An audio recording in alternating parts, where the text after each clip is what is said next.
Good evening, viewers. Welcome to Cultural Remodeling program. My name is Leshe Kandesha. Take you through the program for this evening. We'll be looking at the launch of the Lumwana mine, which was launched by His Excellency the President a few weeks ago, specifically on 18th April 2009. Before we go to the Lumwana package, let's join Minister Musokotwane and the World Bank country manager as we look at the program that we had for you last week. The government of the Republic of Zambia and the cooperating partners recently convened a high-level policy dialogue to discuss issues affecting development programs in the energy, decentralization, agriculture and governance sectors. Finance and National Planning Minister Dr. Situmbeko Musokotwane chaired the Mulungushi high-level policy dialogue.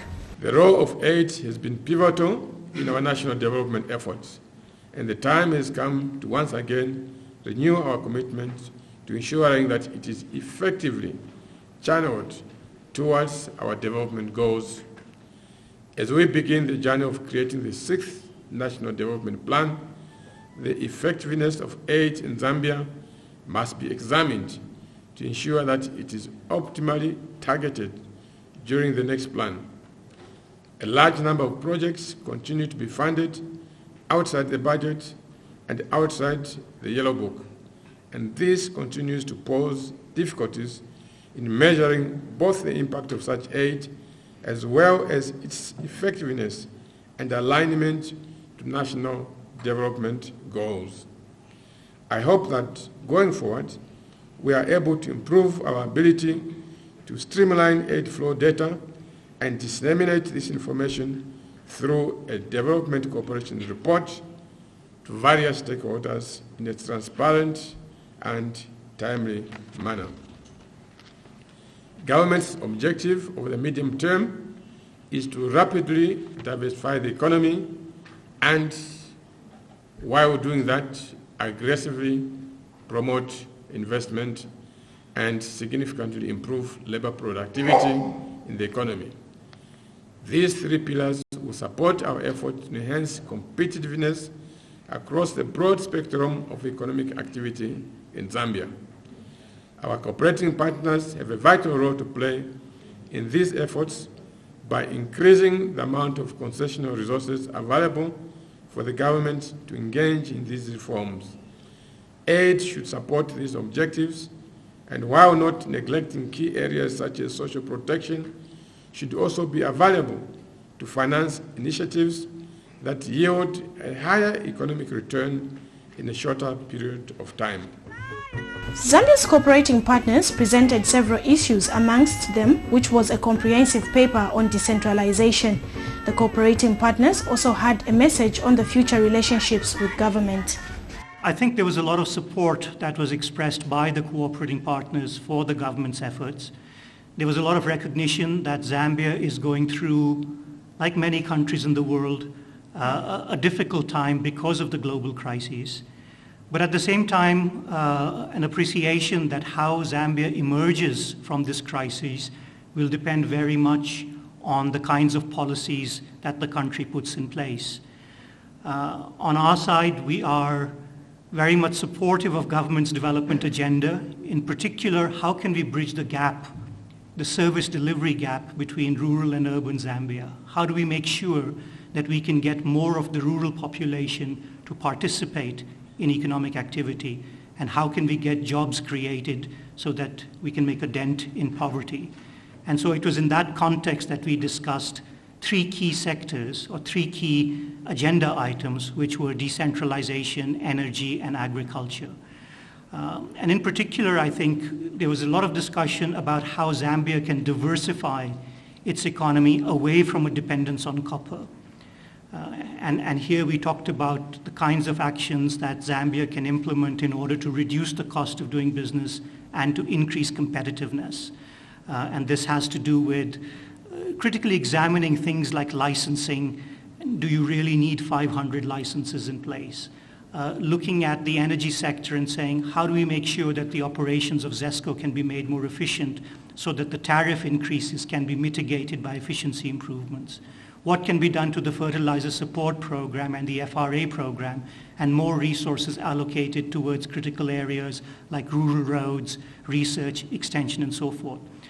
I look forward to the discussion we have again in October.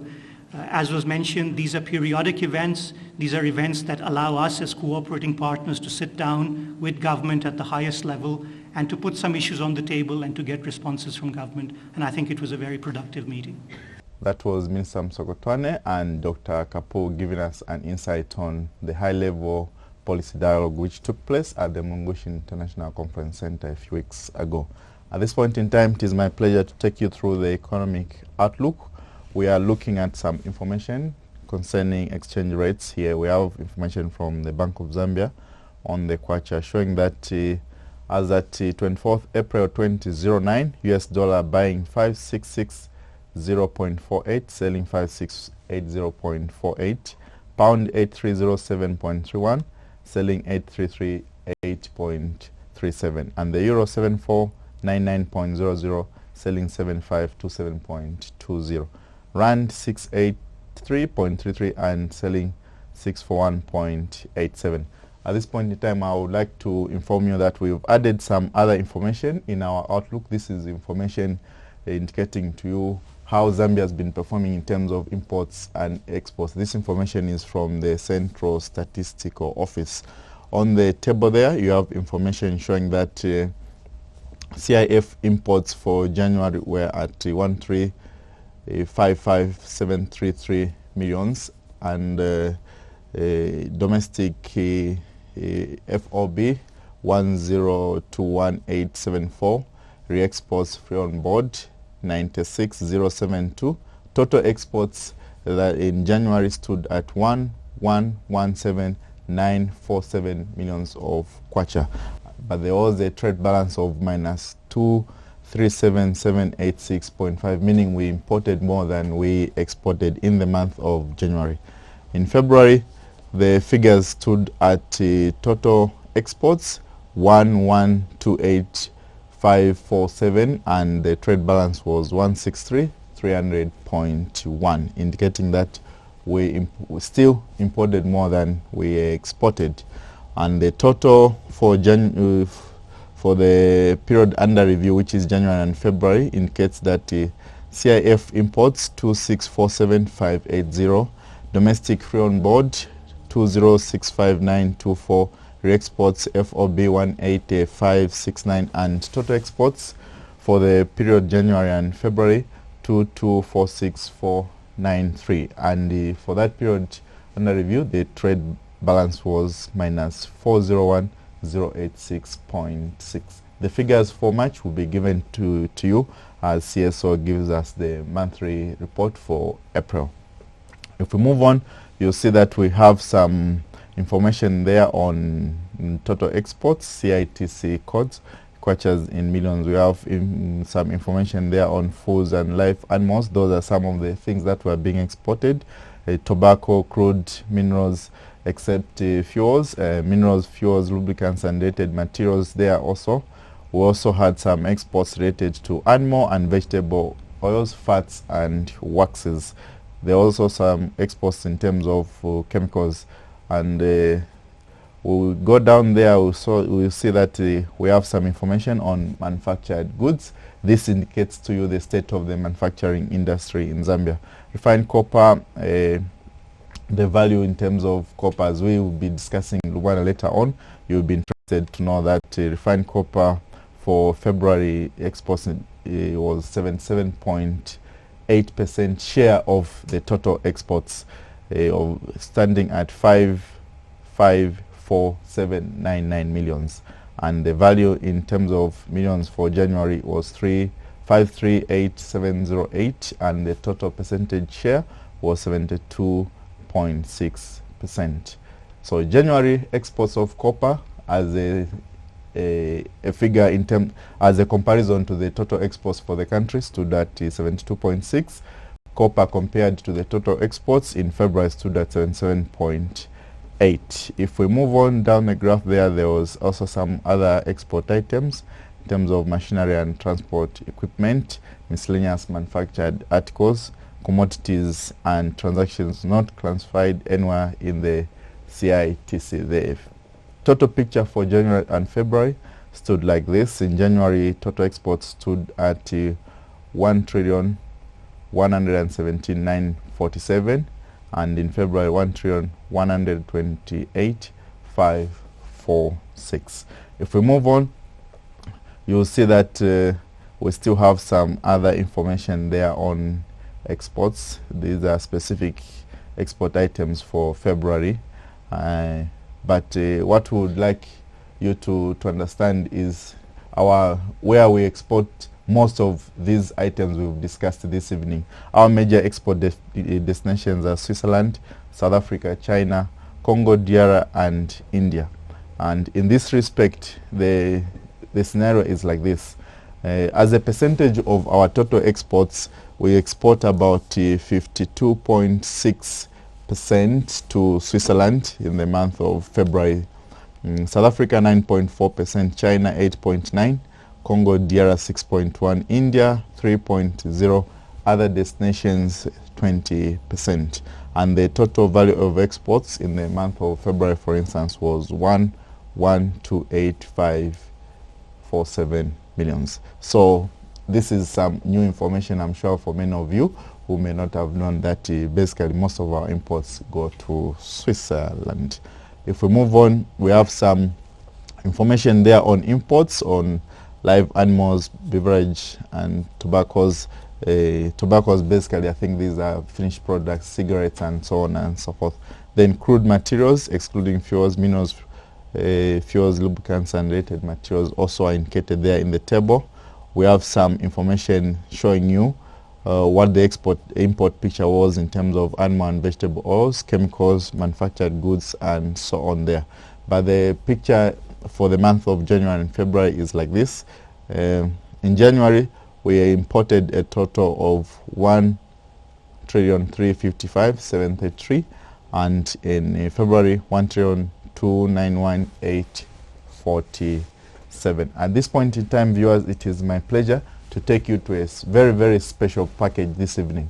This is showing you the launch of the Lumwana mine, the commissioning of the Lumwana mine by His Excellency the President, Mr. Rupiah Banda. Join me and join the President in the commissioning of Lumwana mine.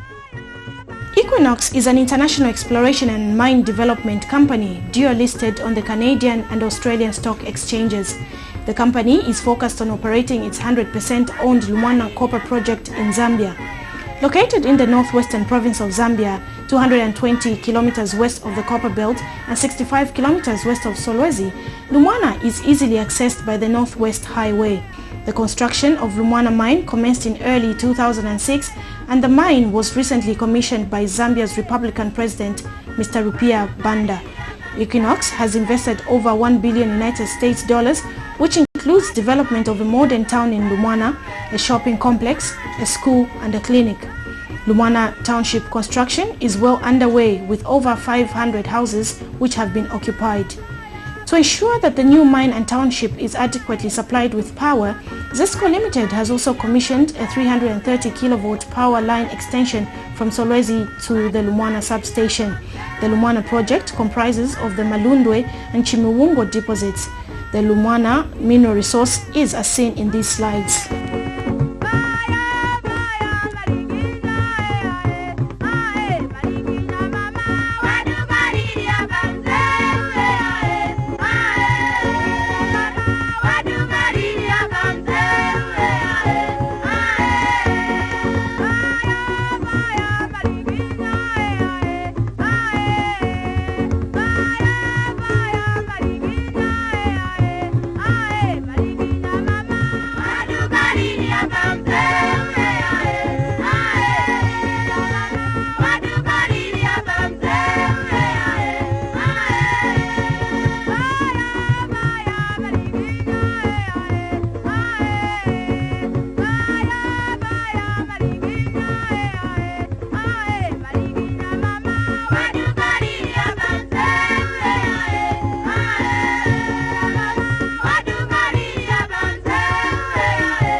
time when some investors are making exit moves out of Zambia, Lumwana's optimized development case has consolidated a mining schedule that contains 45% measured and indicated resources and 55 inferred resources to be mined over a 37-year life of the mine.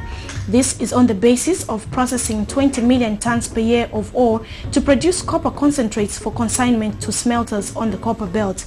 Craig Williams is the President and Chief Executive Officer of Equinox Minerals Limited.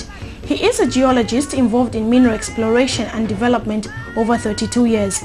He co-founded Equinox in 1993 along with the late Dr. Bruce Nisbet.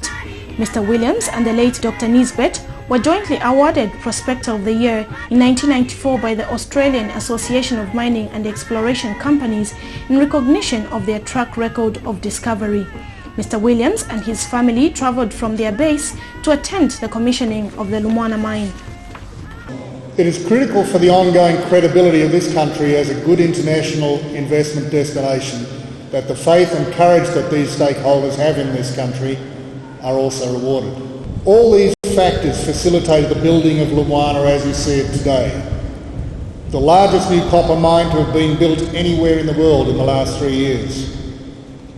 And a state-of-the-art mine that will produce about 30% of Zambia's copper, providing thousands of jobs and development opportunities for the country. Lumwana is now making a massive contribution to Zambia, which will continue for decades. But we have also ensured that it is having a major direct positive impact on the local community in Lumwana and in Northwest Province. The infrastructure that has been developed at Lumwana is benefiting the entire region. And Lumwana is directly investing in local social infrastructure like schools and clinics. But most importantly, we are providing employment and the training and education that goes with that employment. Furthermore, the development of the Lumwana town is making an immense change to the families of our local employees here at Lumwana, who only a short time ago lived in a village, but now live in modern houses with hot and cold running water, modern sewerage and electricity. Our achievements to date, of which we are justifiably proud, are a tribute to the commitment, dedication and technical skills of the Equinox team and its contractors. But it is also a tribute to the support and cooperation provided by the government, in the personal support and interest you yourself, Your Excellency, have shown in our efforts, emulating and continuing that personal support we so gratefully received from the late President Mwanawasa. Lumwana has truly been an achievement of which all Zambians should be justly proud. I am grateful to the numerous companies that have helped build Lumwana, including our construction contractors Azenco and Bateman. Our banking group, led by Standard Bank and Standard Chartered Bank, have played a critical role in providing the necessary debt funding, as have the broking groups in Canada and Australia, and investors worldwide that have supported our various equity raisings. This includes, of course, ZCCMIH, who provided some prudent seed capital 3 years ago now and remain one of our most significant shareholders. I would most importantly like to thank the Equinox team who have driven the creation of Lumwana. Thanks to Harry Michael. During the life of the mine, annual production will average 156,000 tons of copper, with over 170,000 tons being produced per year for the period from 2009 to 2015. Lumwana also hosts a uranium resource containing 16 million pounds uranium deposits, or 13 million pounds, within the designed copper pits. Studies have been done asserting that it is economically viable to treat the uranium mineralization on site. The Malundwe and Chimiwongo deposits are 7 kilometers apart. Mining of the two pits will be done sequentially by open pit mining methods. Large-scale bulk mining methods are being employed utilizing heavy equipment that includes a total of 27 240-ton capacity diesel-electric drive hybrid haulage trucks and 7 518-ton diesel-electric loaders, excavators and face shovels. After the intensity of the last few months in which jobs have been lost and some mines closed in Zambia, Mines and Minerals Development Minister Maxwell Mwale was a beaming and proud person during the inauguration of Lumwana. You will recall that was in the federal days before Zambia got its independence. Your Excellency, since 1961, successive governments have left the door open for developers to start mine operations here. As a consequence of this, a number have passed through this forest, now termed a new city. A lot of work had been done in the way of exploration, resource modeling, and business formulation. Your Excellency, this project is driven by geologists and mining engineers, and it is gratifying to note that our profession has managed to persuade bankers to finance Lumwana at the time when the copper business looked the least attractive. May I add, Your Excellency, that this is what makes the difference with those who know mining as a business and those who only know trading. Your Excellency, this project, however, would not have taken off if the NMD government and the people of Zambia in the northwestern province had not given Equinox the requisite support and welcome that made this green company take off. We are proud to have been the first and only place for this large investor to start the mining business. We cannot and shall not fail Equinox in their quest for developing Lumwana and the surrounding area. In 2007, Equinox signed offtake contracts for 100% of its copper concentrate production for the first 5 years of the mine life. The first offtake contract was with Chambishi Copper Smelter Limited, which has built a new copper smelter at the Chambishi mine on the copper belt to supply 100,000 tons of copper contained in concentrates, or approximately 230,000 tons of Lumwana concentrates. Equinox also signed concentrate sale and purchase agreements with Mopani Copper Mines and Glencore International AG for a total minimum contractual take and pay tonnage of approximately 120,000 tons of Lumwana concentrates annually. We cannot agree more with President Banda that the inauguration of Lumwana, Zambia's largest greenfield mining project since independence and Africa's largest copper mine, offers us a lot of lessons through hard times. As one of the people who have followed this project closely over the last few years, I am aware of the many challenges that the company has endured to bring the huge undertaking to life. We have waited for a long time for this project to mature today. As I say this, I am touched by the memory of the passion and belief that our late President Dr. Levi Patrick Mwanawasa had for this development. We are therefore so proud to see a project he supported and nurtured come to fruition. This is the pioneering spirit we need to lift our nation out of poverty. My government will continue to support and encourage continued development in Lumwana by Equinox. Ladies and gentlemen, today we are witnessing the opening of Zambia's largest greenfield mining project since independence. Lumwana is now Africa's largest copper mine with an expected mine life of at least 37 years. Hardly 3 years ago, this place where we are gathered was just a bush. Within a short period of time, it has been transformed into a modern economic hub of activity, employment and investment, not only in the province, but in the whole country. This mine marks a major turning point in the economic destiny of the northwestern province in general and Lumwana area in particular. This development has created great opportunities for the investment that has begun to take root and to flourish. Government is proud of the men and women in Equinox who have applied synergies across the professions to inspire confidence in lenders and equipment manufacturers and suppliers and in local communities here in Lumwana to support this great greenfield enterprise.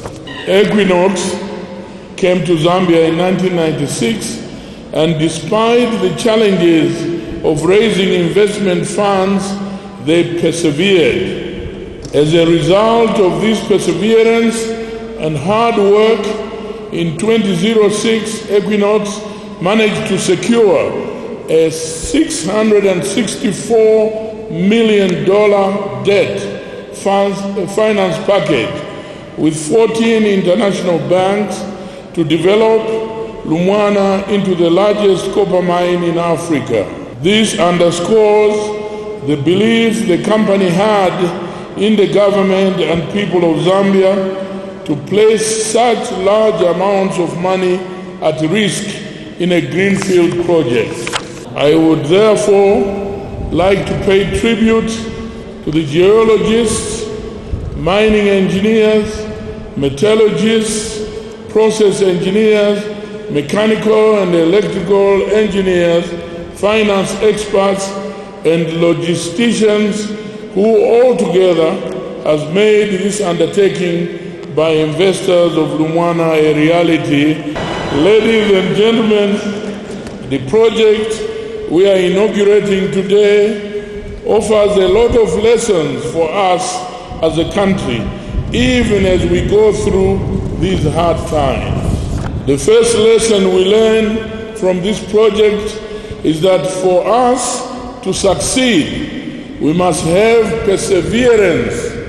We must have a determined focus to achieve our goals at all costs, even when the going is seemingly tough and challenges seem insurmountable. And close our ears and not listen to the prophets of doom. Many of you may not know, but Equinox is the 5th investor that attempted to develop this project, and they have succeeded where others did not because they persevered. As a nation, we need to take up a mindset of perseverance, because when challenges look formidable, we can mobilize ourselves and resolutely confront our challenges in order to realize that which others think is unattainable. I am informed that in the 12 years of the project development, Equinox have invested over $1 billion United States dollars, which included the development of a modern new town in Lumwana. We can all see where this investment has been put. The third and most important lesson we can learn is that the value of mutual trust. We've got to trust each other, the investors and the government. We trust you, Equinox, and your directors and your investors, and please trust us. We will work together so that you can expand this investment to the mutual benefit of the Zambian people and yourselves. Mutual trust and partnership developed between the government and Equinox has resulted in a world-class development that has opened up Northwestern Province as a new economic hub. This could not have been possible if Equinox were a fly-by-night investor that only wants to take advantage of economic opportunities when times are good. We as a people and as a government have learned the difference between you and those who came here just to scoop the profits.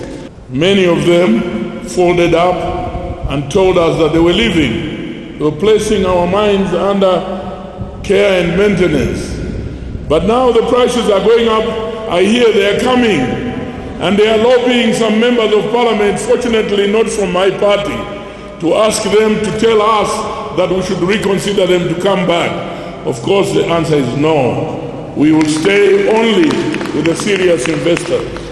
There is a famous Chinese proverb which goes thus: It is only over a long distance that you learn about the strength of your horse. It is therefore only over a long time that you know the character of your so-called friend. Equinox has demonstrated their desire for a long-term partnership with Zambia, with a long-term business model that is mutually beneficial. This is the type of investment we want to see in our country. The government will encourage more investors of this type to come and invest in our country.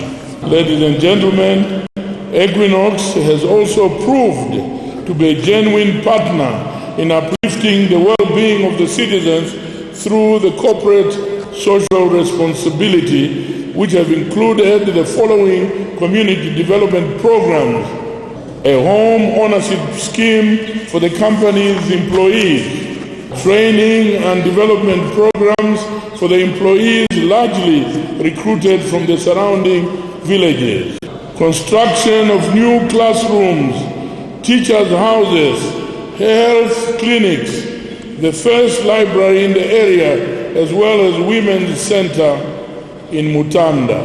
My government and the people of this country will support this investment and stand by you to ensure it is beneficial for all stakeholders. Shareholders, management and employees of Lumwana Mine should therefore remain focused. Both the investors and the people of Zambia must make every effort to ensure that Lumwana succeeds and continues to grow. My government expects that Equinox will take up this opportunity and continue to grow their investment and explore new avenues. We expect you to 1. Continue with your exploration programs. 2. Be the first company to produce the famous yellow cake, seeing that you have uranium deposits on your mine already. And 3. Consider investing in metal processing facilities that add value to your metal. My government strongly believes time is ripe for investors like you to consider processing the copper that you mine and add more value by selling finished products made in Zambia to the same international market.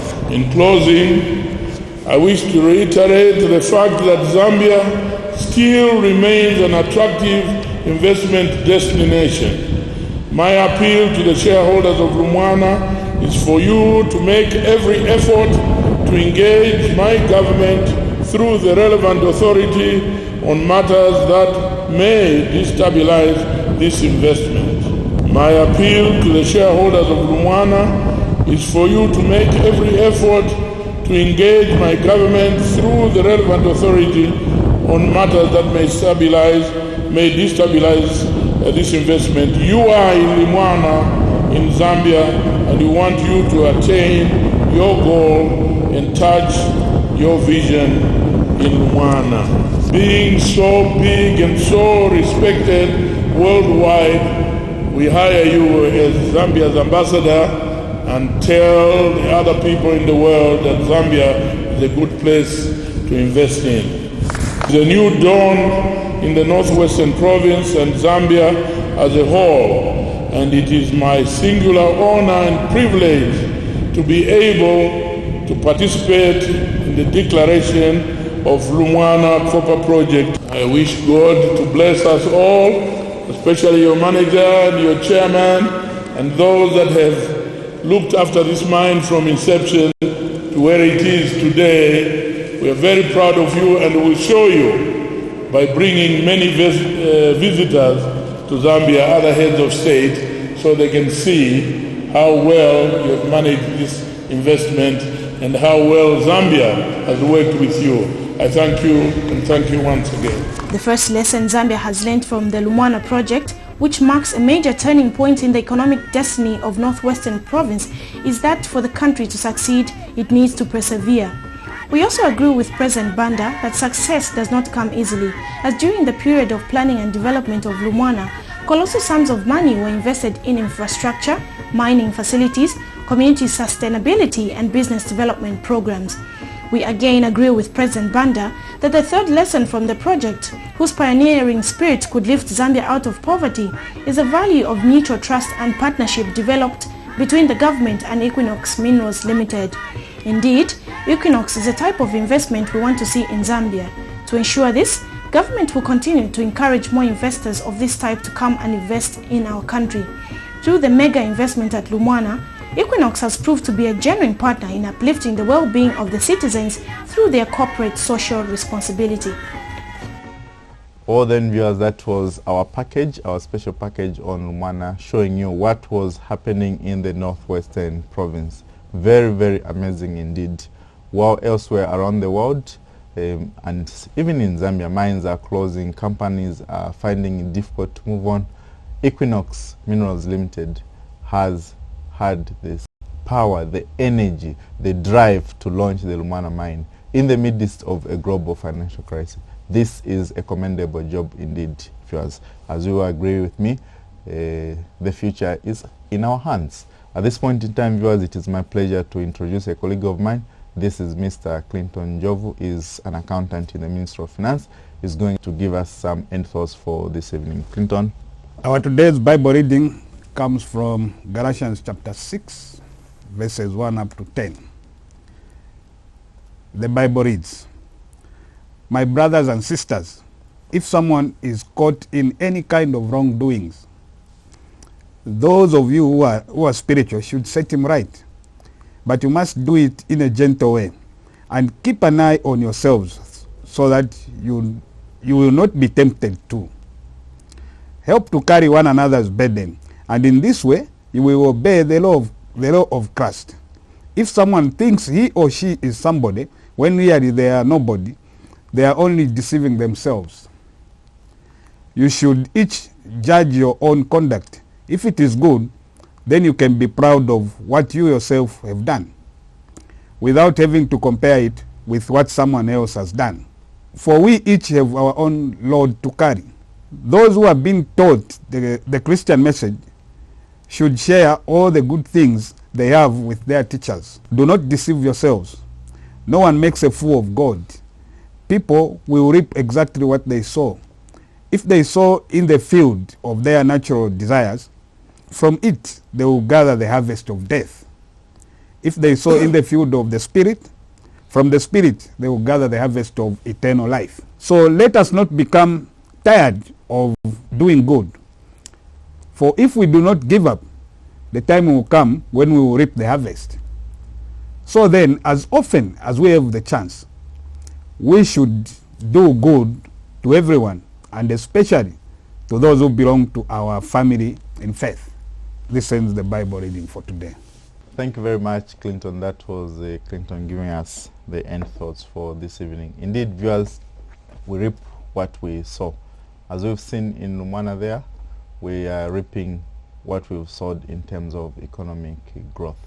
Let's all rally behind government as it tries to move development forward in this nation.